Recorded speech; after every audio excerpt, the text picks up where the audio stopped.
Okay, so this is the second problem in the first sample exam. Remember, this sample exam was made up by a teacher down in the States somewhere. This is their killer hard problem. But this is a function f. This is our graph f, and then g is defined upon the integral. Oh yeah, that's right. A function that's defined by an integral. So let's see. They say f is defined on this closed interval from -4 to 9, so they're including the endpoints.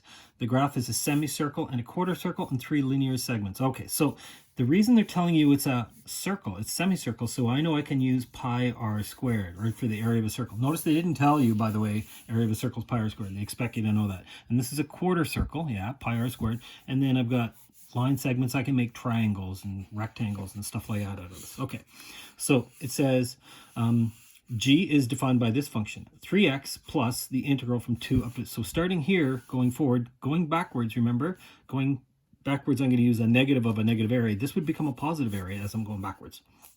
So step 1, find g and g prime. So the first thing I'm going to do, I'm going to start with, so I know g of x. I'm actually losing time by writing this all out, but I'm just doing this to help myself think. 3x plus the integral from 2 to x f of t dt. My first step is I'm going to figure out g prime. Because I know this is a calculus course, I'm probably going to do that. Okay, so the derivative of 3x is just 3. Now remember the derivative of the integral? This is the second fundamental theorem of calculus. This is where the derivative and integral cancel, and the x just goes in. Now it's not a function of x, so I don't have to go times x primes. It's just f of x. And you know what? I might as well figure out g double prime right now. G double prime of x, it means the derivative of 3, which is gone. And it's just f prime of x. So in other words, it's the slope of that weird kind of shape. Okay, so they want me to figure out g of 8. G of 8 is, well, I'm just going to plug in 8. So 3 times 8, so it's 3 times 8 plus the area from 2 to 8. The area under this curve. So going from 2 all the way up to 8. So it's going to be a quarter circle plus 1, so that's plus 2, plus a half, and then minus, oh, this is going to be a minus area, and I'm going to stop it here. So let's see, I can do triangles here. 1, 2, and a half. So this is 2.5 times 3 divided by 2. This is just a positive half. So this is going to be 24 plus. So the area is going to be, radius is 1. So it's pi r squared divided by 4. It's a quarter circle. Plus 1 plus a half plus 2.5. And then minus, what am I going to do? So it's going to be 2.5 times 3 divided by 2. 2.5 times 3 divided by 2. Half of 7.5, which is 3.75. Minus 3.75. This is 26.5 plus pi over 4. Okay, so they say, oh yeah, you don't really need a calculator here. Nobody's going to care if you actually plug these in. Okay, what have we got? 26.5 minus 3.75. Boop, 22.75, right? 22.75 plus pi by 4. Okay, so that's the first part. Hang on, did I do that right? 26.5 minus 3.75. Now, g prime. G prime of 8. G prime is just 3 plus, so this is going to be 3 plus f of 8. So in other words, what's f of 8? Go to f of 8. The f value is 0. The y value is 0. So this is going to be 3 plus 0, which is just 3. Okay. F, or g prime, done. So b, it says, find the value of x in the closed interval where it has a maximum value. Now remember, that means critical points. Okay, so b. G has max at critical points. So in other words, that's where g prime is equal to 0 or undefined. Now, hang on. Remember, g prime is 3 plus f. F is always defined. It is. See, there's no holes in the graph.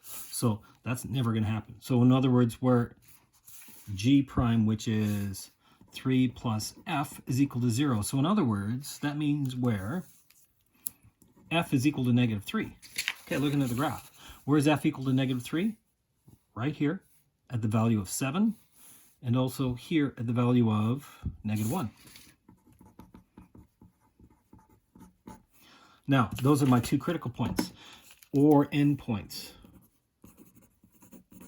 Oh, I always used to forget about this one. The endpoints could be -4 and +9 because, remember, we're talking about accumulating an area. Yeah, there could be a lot of area going back here or even going up here. Okay, so my next thing I was going to say, want to use the second derivative test, G double prime. So if that's a maximum, that means G double prime has got to be negative because it's concave down.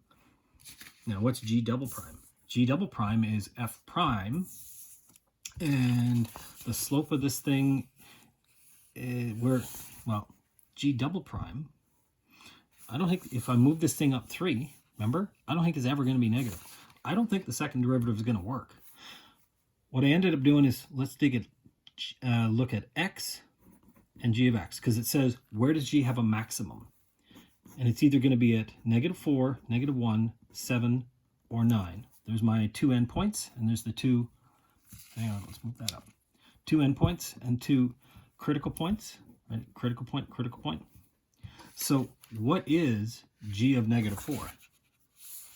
G of -4 means -12 plus the area from 2 back to -4. The area from 2 back to -4, f dt.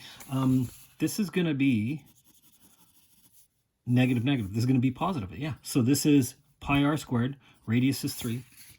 So in other words, this is -12 plus pi r squared half circle. But it's negative in this. This is around 27 divided by 2. This is going to be pretty close to 0. Hang on. What's -1? If I go back to -1, boop, back to here. So I'm going to get half circle. So it's -1 plugged into the g, remember? 3 times -1. So this is going to be -3 plus the area from 2 back to -1, f dt. So this is -3 plus pi by 9 over 4. That's a little bit bigger. Hang on. If I go forward, I'm going to get more. Let's try 7. So it's going to be 3 times 7 plus the area from 2 to 7. 21 plus the area from 2 to 7, f dt. And this last one's going to be 27 plus the area from 2 to 9. I think this is the biggest one because look, this is 27 plus an area. And this is f dt. If I do the area going forward, right? Half circle, 1, 1. We said this was meant -3.75. And then I'm going to get a positive area on the end here. So let's actually, I'm going to do the last one. 27 plus, what is this? Pi by 4, 1, 1, 2.5. Pi by 4 plus 2.5 minus 3.75. And the last one is base times height divided by 2. So 1 times 3 divided by 2. Plus 1.5. Whoa. I think this is going to be the biggest one. Because look, 2.5, there's 4. So I got 31 plus pi by 4 minus 3.75. It's going to be bigger than this one. It is. Now I'm running out of time. So I'm going to say max at x equal to 9. I actually plugged this one into my calculator, and yeah, it was. When I add these numbers up for here, it's actually smaller. Okay, that's B. That's an awful lot. I've probably used up my 15 minutes already. Let's see. What's C? C, the third one now. It says, find the limit as x approaches 2 of f prime. Hang on, this is f. F prime means the slope. So it means the slope. Now, the reason they're doing the limit means I'm coming in from the left side and I'm coming in from the right side. If this is half circles, that should be vertical. So for C, limit as x approaches 2, f prime of x is really the slope of f at x equal to 2, and the slope was actually equal to infinity. It's vertical. Now, I took a look in the answer afterwards. They wrote undefined. But I left it as just infinity. I said, okay, there's my slope. They also said undefined. So you know what? I would put that down just in case. Just cover your butt kind of thing. I don't see why this is not a good answer, because it is. Coming in from one side, it's positive infinity. From the other, well, negative infinity and positive infinity. Maybe that's why.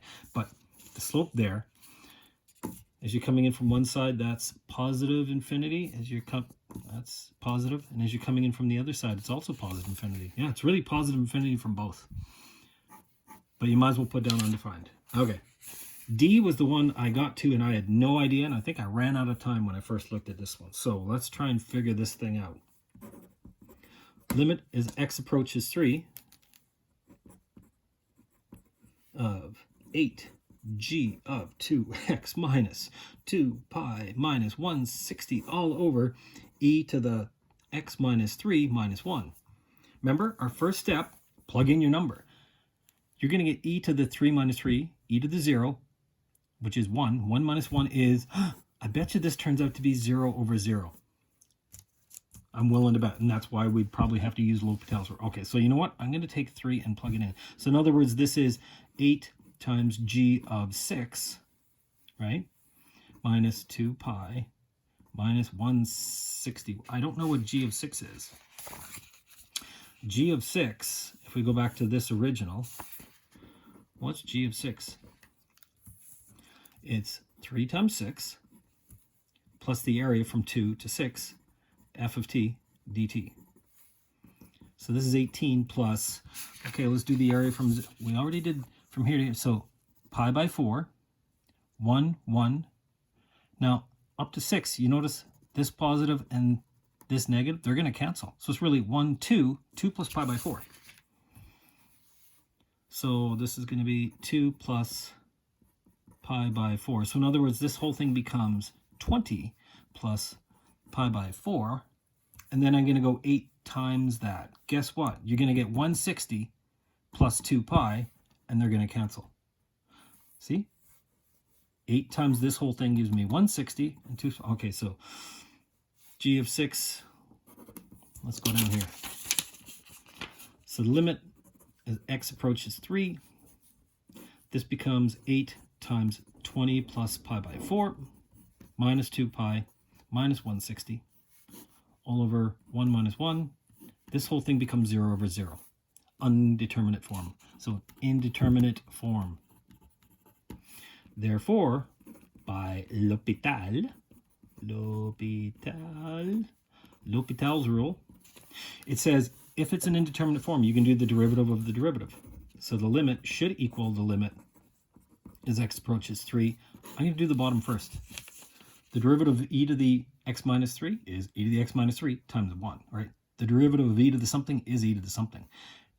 So this is just going to be e to the x minus 3. Derivative 1, 0. So the derivative of this whole thing, that's a number, that's a number. These are going to disappear. So this becomes 8 times g prime. Okay, 8 times g prime of 2x, right?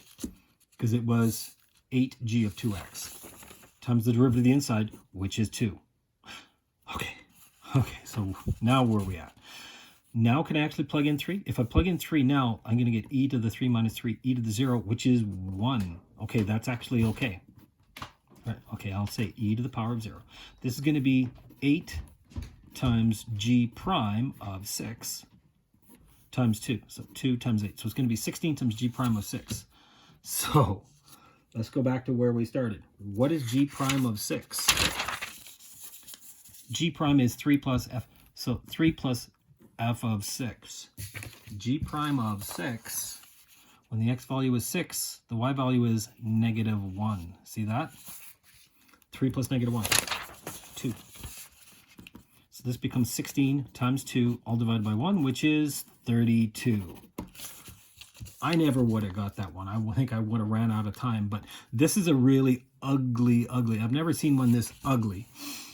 G prime of 2x, having to remember your L'Hopital's rule, having to use a chain rule, lots of different things, and e to the value of.